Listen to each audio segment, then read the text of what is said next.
আগামী ৮ তারিখ আর্জেন্টিনার বিপক্ষে মাঠে নামবে বাংলাদেশ, খেলবে ব্রাজিলের সঙ্গেও। সব ম্যাচ হবে ঢাকাতেই।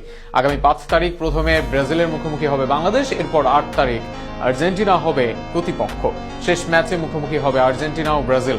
রোমাঞ্চকর এই আয়োজন নিয়ে আরো থাকছে প্রতিবেদন।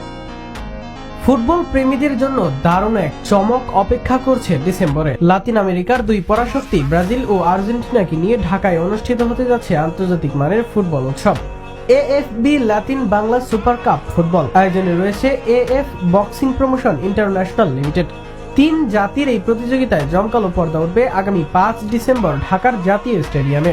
টুর্নামেন্টের সূচি অনুযায়ী ৫ তারিখ বাংলাদেশ মুখোমুখি হবে লাতিন জায়ান্ট ব্রাজিলের। এরপর ৮ ডিসেম্বর বাংলাদেশের প্রতিপক্ষ আর্জেন্টিনা। আর সর্বশেষ ১১ ডিসেম্বর মাঠ কাঁপাতে একে অপরের বিপক্ষে নামবে ফুটবল ইতিহাসের সবচেয়ে হাই ভোল্টেজ দ্বৈরথ ব্রাজিল ও আর্জেন্টিনা। ৩টি ম্যাচই অনুষ্ঠিত